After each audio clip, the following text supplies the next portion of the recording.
Hər kəsə salam əziz dinləyicilər. TechWeek-in 4-cü epizodu sezon 3-ə xoş gəlmisiniz. Mən sizinlə birlikdə Kamran Aslanov yenidən studiyadayıq və bu gün seçdiyimiz mövzu çox maraqlı və gündəmdə olan bir mövzudur.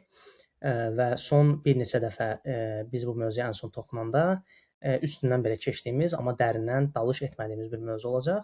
Bugünkü mövzumuz post-internet dövründə investisiya və maliyyə, fırıldaqçılıq imperiyası və maariflənməyə doğru aldığımız yol barəsində olacaq.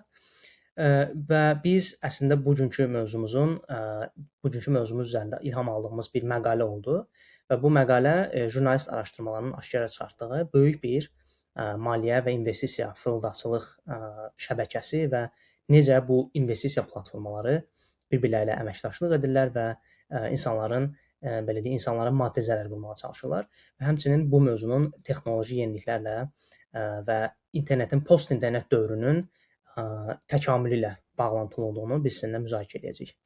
Bu saytlar adətən sizləri müxtəlif məzənnələrlə, müxtəlif cür commodity dediyimiz, məsələn, qızıl, gümüş və yaxud da neft və qaz future-ları ilə, kriptovalyuta ilə, məsələn, bu kimi maliyyə alətlərini alıb satışı ilə rahatlıqla gəlir əldə etmənizi sizə vəd edirlər və bununla da adətən yeni bu sahəyə maraq göstərən investorların və yaxud da uzun müddətli ki, kənara biraz məbləğ atan və yaxud da uzun müddətli ki, saxlanıcı hesabları olan insanların araşdırmaların nəticəsində onları target edirlər, onları hədəf alırlar və bu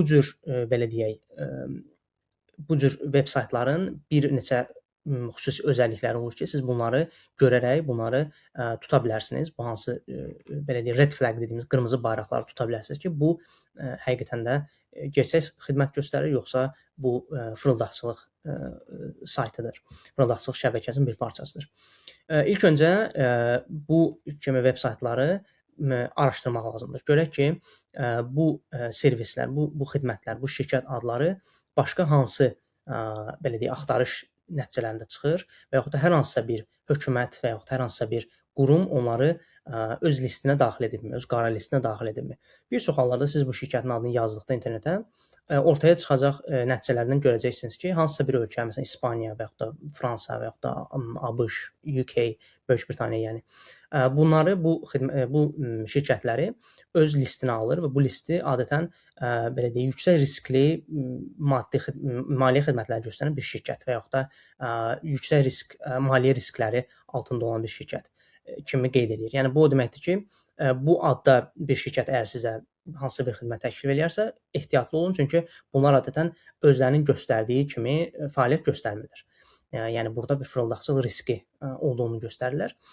Bunlar çoxlu müştərilərin hökumətə verdiyi müraciətlər əsasında olur və yaxud da sorğular əsasında olur və yaxud da sadəcə bəzi veb saytların, bəzi forumların özlərinin risk analiz alətləri olur ki, bu alətlər əsasən onlar tuta bilirlər həqiqətən də hansı xidmət gerçəkdən də xidmət göstərir, yoxsa hansı xidmət sadəcə başqa məqsədlərlə öz veb saytını açıb. Bu birinci red flag. Digər bir red flag isə adətən bu kimi veb saytlara siz daxil olanda onların nə kimi bir tam olaraq hansı xidmət təklif etdiyini tam olaraq görə bilmirsiniz. Zaten ümumiyyətlə belə çətir altı adlarla və yaxud da tam aydın olmayan adlarla, məsələn investisiya xidməti, investisiya analisti və yaxud da maliyyə və s. belə böyük adlarla özlərini marketinq edirlər və bu tam olaraq anlaşılmır ki, nə kimi bir xidmət göstərilir sizə tam olaraq və yaxud da konsultasiya, adətən bu sözdə çox istifadə olunur və bu ümumi çətir altı sözlər dediyimiz, yəni heç bir net mənası olmayan, sanki bulanıq bir mənaya aid geniş mənalı sözlərdən istifadə edərək öz saytlarını tanıdırlar. Bu ikinci red flag-dir. Və digər bir red flag-da məsələn siz bu veb saytlara daxil olarkən orada bir adres, yəni bu şirkətin, bu xidmətin göstərildiyi şirkətin qeydiyyatdan keçirildiyi adresi görəcəksiniz. Bu adres bəzi hallarda adres olmur. Bu daha da böyük bir riskə işarədir, daha böyük qırmızı bayraqdır. Amma bəzi hallarda adresin olması da bu şirkətin fırıldaq olmadığı anlamına gəlmir. Normalda bu kimi şirkətlər məsələn daha çox bu güvənilir, stabil, daha maliyyə xidmətlərini inkişaf etdirmiş ölkələr siyahısına daxil olan bir çox ölkəni, bir çox yurisdiksiyanı öz saytlarında qeyd edirlər. Məsələn, buna Birləşmiş Krallıq aid ola bilər, buna İsveçrə aid ola bilər, məsəl üçün Almaniya, Kanada, bu kimi ABŞ məsələn, yəni böyük maliyyə bazarlarının olduğu və özünün maliyyə stabilliyi ilə və yaxud da şəxsi maliyyə qanunlarının olduğu ilə bilinən ölkələrin adları qoyulur və bu adreslər bir çox hallarda belə saxta olur. Çünki əgər siz bu adreslərə məsələn Google Maps-də deyək ki, daxil olsanız, görərsiniz ki, bu şirkətin adı yoxdur orada və yaxud da bir çox hallarda bunlar bu shell companies dediyimiz paravan şirkəti, yəni türkcə belə gedir. Azərbaycanca tərcüməsi tapa bilmədim bunu, amma belə bir shell company deyilən bir məfhum var ki, məsələn başqa bir ölkədə bu şirkət qeydiyyatdan keçirilir, amma gerçək məsələn sahibi məlum deyil və yaxud da nə xidmət göstərdiyi tam olaraq məlum deyil. Yəni bu kimi yollarla onlar öz vitrinlərini düzəldə bilirlər və bu vitrin, bu veb-sayt, bizim də bu veb-sayta vitrin kimi baxsaq, o əslində gerçək deyil. Və bu fasadın arxasında həqiqi niyyət gizlənir və bu həqiqi niyyət də sözsüz ki, bir çox insandan, nə qədər insandan mümkündürsə, o qədər insandan bu pulları almaq və öz platformalarına köçürməkdir. Adətən indi bu OCRP-nin araşdırmasında biz baxsaq, mənim bugünkü mövzunu belə deyək, götürdüyüm həmin bu araşdırmanın məqaləsinə baxsaq, bir adres daha çox üzə çıxır. Məsələn, 7 dənə bu şirkətin, indi 81 şirkət var idi toplamda. Bunun 7-si, hətta 32-si Zürixdə qeydiyyatdan keçir və 7-si isə bir küçədə öz adresindən qeydiyyatdan keçiriblər. Yəni bu açıq-aşkar bir şeyə işarədir, yəni bir riskə işarədir. Digər 17 platforma isə özlərinin baş qərargahının Cenevrədə olduğunu, məsələn, İsveçrə misalında indi 2 dənə İsveçrə şəhəri artıq yarısından çoxunun bu platformaları belə deyək adresini təşkil edir. Və bu kimi belə deyək ölkələrin qoyulması sizdə sanki o stabillik, o güvənlilik və sizin pulunuz belə deyək güvənli yerdə olacaq hissiyatını verməkdir. Ən önəmli şeylərdən biri budur. Bu hissiyatı sizə bəxş etmək və bu hissiyatı bəxş etdikdən sonra sizin onlara güvənərək öz kart məlumatlarınızı, öz maddi məlumatlarınızı, maliyyə belə deyək datalarınızı bunlara həvalə etmənizə yol açır bununla da.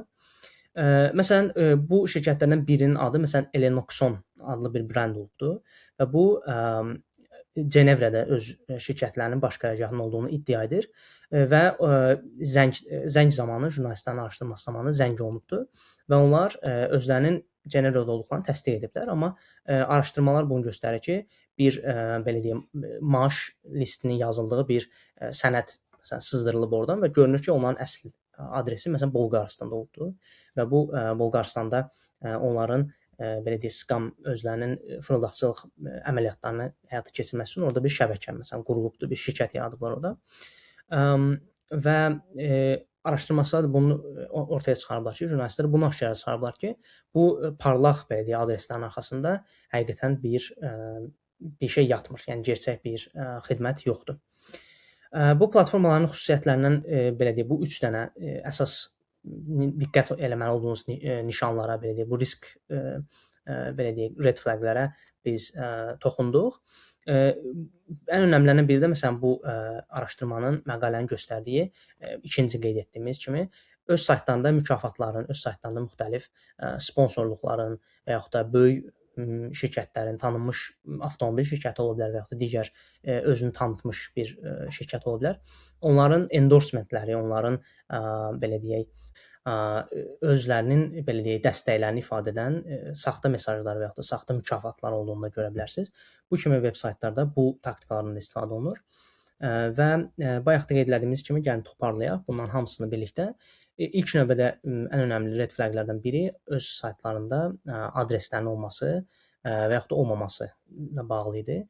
Digər biri isə hər hansısa bir ölkənin öz maliyyə institutlarının bu saytları bir risk olaraq, bir maliyyə riski olaraq işarə edib etmədiyi ilə bağlıdır. Adətən siz bu saytlara daxil olsanız, yəni onların adını məsələn Google-da yazsanız, onların müxtəlif dövlətlər tərəfindən, müxtəlif ölkələrin maliyyə institutları tərəfindən yüksək riskli olduğunu görərsiniz və bunları çox önəmsəmək lazımdır. Bu kimi mesajların belə deyək, hardan gəldiyini və nə üçün ora qoyulduğunu diqqətə almaq lazımdır. Ümumilikdə toparlasaq, bu cür qırmızı bayraq işarələrini, bu cür maliyyə riski ehtiva edən işarələri hamısını bir araya toplasaq, görərik ki, ümumiyyətlə son 4-5 ildə internetin daha da sürətləndiyi, süni intellektin internetə, belə deyək, internet məcrasına müxtəlif veb saytlar yaradıb bəxş etdiyi və bu kimi xidmətlərin ortaya çıxdığı bir dövrdə biz görürük ki, hal-hazırda bu araşdırma aparılan 81 platformanın bir çox ölkələr tərəfindən belə deyək, nişana alındığı və bunların risk daşıdığını, yəni investorlar üçün risk daşıdığını qeyd etdiyini görürük və bu kimi xidmət göstərən veb saytlar, bu cür xidmət göstərən şirkətlər özlərinin belə deyək, bu qurumlar tərəfindən və həmin o ölkədə olduğunu iddia etmələrinə baxmayaraq, elə həmin o ölkənin maliyyə belə deyək, institutları tərəfindən lisenziya daşımadıqlarını və bu cür xidmətlər göstərmək üçün hüquqi bir əsasa sahib olmadıqlarını, bu kimi xidmətlər göstərmək üçün hüquqi əsasa sahib olmadıqlarını göstərir və bunu bilmək, yəni bu cür işarələri bilmək, bu cür riskləri başa düşmək bizi də həmçinin gələcəkdə bu cür risklərdən qoruya bilər. Və bunu nəzərə aldıqda biz görürük ki, nə qədər asandır əslində bu kimi fırıldağa birinci düşmək, ikinci də ki, bu cür fırıldağın belə deyək, bu cür fırıldaqları görmədən bunların tələsinə düşmək. Daha da mən hətta iddia edərdim ki, bu haqqda bilmək belə kifayət deyil. Çünki bəzən bu haqqda bilmək, bir qədər kiçik araşdırma edərək agah olmaq insanda yanlış bir güvən hissi yarada bilər ki, mən bu riskə düşmərəm, mən bu tələyə heç vaxt düşmərəm.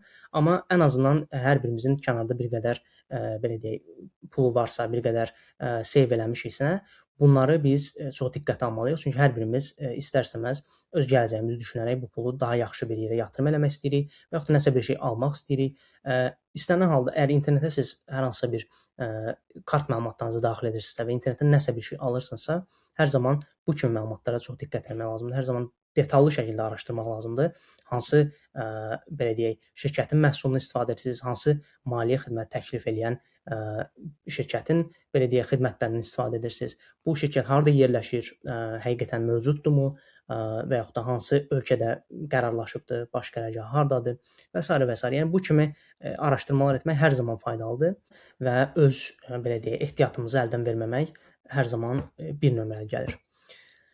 Gəlin biz indi sona doğru OCRP-nin araşdırmasında da göstərilən bu 81 şirkətin istifadə etdiyi müxtəlif taktikalardan danışaq. Bu kimi şirkətlər adətən onlar haqqında məsələn paylaşım olunan kimi və yaxud da onların bu belə deyək, aktivitetlərini, bunların fəaliyyətlərini ortaya çıxaran kimi olan bir taktikası var ki, şirkətin adını dəyişib yeni bir şirkət açmaq və yaxud da əvvəlki şirkəti belə deyək, sıradan çıxarıb yeni bir sahəyə yönəlmək. Bu taktikanı belə deyək, sadladığımız şirkətlərin bir çoxu həyata keçiribdir. Məsələn, bunlardan bir neçəsinin mən adını çəkəcəm. Bu Astra Horizon bura aiddir, Finomarkets, Cento GX, Onyx Trader, Winflows, Equities, TickCap və s. bu kimi şirkətlər adətən hər hansısa bir araşdırma aparıldıqda və yaxud da onların aktivitetləri aşkara çıxdıqda onlar öz istiqamətlərini anında dəyişirlər və daha məsələn heç bir zəngə və yaxud da heç bir xidmət təklifinə və yaxud da kooperasiya təklifinə cavab verməməyə başlayırlar. Bu bir işarədir ki, onlar özlərinin də belə deyək, yanlış bir şey etdiyinin fərqindədirlər və bu maraqlı bir belə deyək, nişandır, bir qırmızı bayraqdır. Amma bu bizim məsələn normalda əlimizdə olan bir şey deyil. Bu təbii ki, digər məsələn peşələrin işidir, məsələn jurnalistlərin işidir bunu müəyyənləşdirmək, amma bizim diqqət etməli olduğumuz məqam bunları bilməkdir, bu haqqda bilməkdir. Məsələn digər bir şey də, digər bir məlumat da bu bir neçə şirkətin haqqında araşdırma aparılarkən görülübdür ki, onlar özlərinin müxtəlif maliyyə belə deyək, qurumlarından aldıqları sertifikatları, məsələn lisenziyaları daha çox göstərməyə çalışırlar, amma bu bir çox hallarda bu lisenziyalar fake olur, məsələn düzəldilmiş formada olur və müxtəlif offshore hesablardan belə deyək, bu lisenziyalar təqdim olunur. Amma adətən bu belə deyək, göstərilən bu sənədlər adətən fake olur. Və reklamları da məsələn çox diqqət cəlb edən reklamlar olur. Oxşar belə deyək, mövzularda, oxşar gerçəkçi olmayan böyük bir belə deyək, siz bu yatırım eləyin, məsələn 5 saat içində varlanın və yaxud da 200%-ə qədər gəlir əldə edin qoyduğunuz yatırım üzərində və s. və s. Yəni bu kimi gerçəkliklə əlaqəsi olmayan maliyyə sisteminin belə işləmədiyini bilərəkdən, yəni heç bir maliyyə sistemində məsələn 200% gəlir, məsələn 5 saat ərzində, ümumiyyətlə 5 il ərzində belə 200% gəlir mümkün deyil. Bu kimi belə deyək, saxta sizi vədlərlə öz içinə çəkən reklam tərzləri olur və bu reklam tərzlərdə məsələn əvvəlki izah etdiyimiz risklər və red flaqlar bölməsinə biz onu əlavə edə bilərik. Yəni normalda bir belə deyək, rule of thumb deyilən ingiliscə bir ifadə var. Yəni bir qayda olaraq, bir mənalı olaraq investisiya zamanı asan investisiya mümkün deyil. Məsələn, bu hər bir qərarımıza da bizim aiddir. Yəni asan investisiya mümkün deyil və böyük gəliri olan investisiyalar, adətən böyük faizi göstərilən investisiyalar riskli investisiyalar olur. Yəni bu bir qaydadır ki, nə qədər çox risk, o qədər çox gəlir imkanı. Amma siz risk almaq istəməsəniz, dolayısıyla da bu gəlir faizi aşağı düşür və əgər siz 200% risk görürsünüzsə, 200% gəlir görürsünüzsə, bu o demək ki, risk ola bilər ki, siz o elədiyiniz yatırımı heç zaman geri almaya bilərsiniz. Yəni bu %100 risk sayılır və siz ona qoyduğunuz pul tamamilə bata bilər. Yəni bunu gözə almaq və bu sadə gerçəkləri bilmək çox faydalıdır. Maliyyə ümumiyyətlə sistemində heç bir zaman böyük risksiz böyük gəlir əldə etmək mümkün deyil. Və bu ən önəmli belə deyək, əsaslardan biridir, ən önəmli teoremlərdən, nəzəriyyələrdən biridir. Belə, yəni bu danışdığımız mövzuları ümumiyyətlə nəzərə alanda əslində daha üzücü tərəflərindən biri də odur ki, bu kimi platformaların belə deyək, əsl sahibləri, əsl məsuliyyət daşıyan insanlar bir çox hallarda bu platformalarda itirən belə deyək, insanları, bu platformalara yatırım edib sonra öz pulunu götürə bilməyən insanları belə deyək, sonda onlar özündən bu məsuliyyəti atırlar öz üzərlərindən və həqiqətən məsul olan şəxsləri, məsul olan qurumları, şirkətləri biz heç cürə bilə bilməyəcəyik. Ona görə çox ehtiyatlı olmaq lazımdır. Yəni bu belə deyək, bir asimetrik bir oyundur. Yəni bu asimetriya oradan qaynaqlanır ki, qarşı tərəf daha çox məlumatlıdır sizdən bu mövzuda. Çünki sizə sadəcə onun fasadı görünür, amma o tərəf, qarşı tərəf müqabili daha çox şey bilir bu barədə və bu asimetriyadan çox diqqətli olmaq lazımdır və bu belə deyək, qurumların, bu xidmətləri göstərən şirkətlərin adlarını bilmək, onların metodlarını, istifadə etdikləri taktikaları bilmək və bunun nəyə görə böyük bir tələ olduğunu və hansı belə deyək, boşluqları bugünkü cəmiyyətimizdə, bugünkü iqtisadiyyatımızda hansı boşluqları doldurmağa çalışdığını və insanların necə zəif tərəflərindən istifadə edərək onları istismar etməyə çalışdığını, onların cibindən pulu götürməyə çalışdığını və tələyə düşmüş kimi onları hiss etdirməyə çalışdığını unutmamaq lazımdır. Bu biraz qəliz mövzudur, biraz ağır mövzudur. Çünki bu həqiqətən bir çox insanın yaralı bir tərəfidir. Bir çox insan bu şirkətlərə, bu insanlara böyük məbləğlər yatırım edibdir, böyük məbləğlər bəxş edib və bütün bu belə deyək, itkinin məsuliyyətinin bizdə olmasını bilmək biraz böyük bir belə deyək, yüklü bir cümlədir. Amma təəssüf ki, bu belədir. Çünki dediyimiz kimi bu kimi şirkətlərin istifadə etdikləri metodlar gələcəkdə daha da inkişaf edəcək, daha da təkamül edəcək və daha da onları tutmaq, onları belə deyək, aşkara çıxarmaq daha da qəlizləşəcək.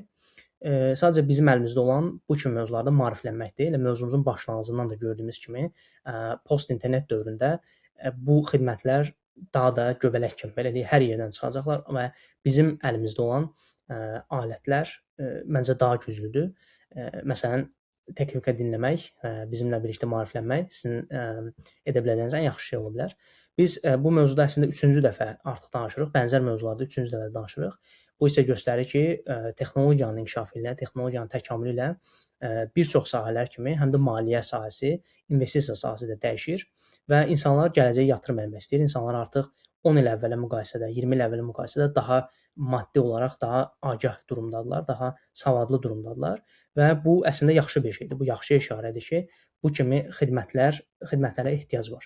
Yəni bu onu göstərir ki, bu kimi gerçək həqiqətən bu sahədə səmimi şəkildə xidmət göstərən, doğru və vicdanlı şəkildə belə xidmət göstərən şirkətlər var. Sadəcə bu tələbi, iqtisadiyyatımızda olan bu tələbi anlamaq və özümüzdə olan bu boşluğu başa düşmək lazımdır və bu çox yeni bir mövzudur təbii ki. Heç birimiz əvvəllər bu kimi challenge-larla, bu kimi məsələlərlə qarşılaşmamışıq. Amma öyrənmək üçün zamanımız var və bu hər daima bir mübarizə olacaq. Məsələn, qarşı tərəf yeni bir metodlar kəşf edəcək bizim akkauntumuza, bizim bank hesabımıza daxil olmaq üçün. Biz isə onlara qarşı yeni müdafiə metodları gəlişdirəcəyik. Yəni bu davamlı olaraq bir təkamüldür, qarşılıqlı təkamüldür. Və bu günlük bu qədər əslində əziz dostlar, əziz dinləyicilər. Çox sağ olun bizə qoşulduğunuz üçün və dinlədiyiniz üçün. Bəyənməyi, bizləri müxtəlif sosial media hesablarından və YouTube-dan da izləməyi, o cümlədən Spotify hesabımız varsa, Spotify-dan da izləməyi unutmayın. Bu bizim işimizə böyük dəstək olur. Minnətdarıq dinlədiyiniz üçün. Təkviklə qalın, sağlıqla qalın. Gələn epizodlarda görüşərik.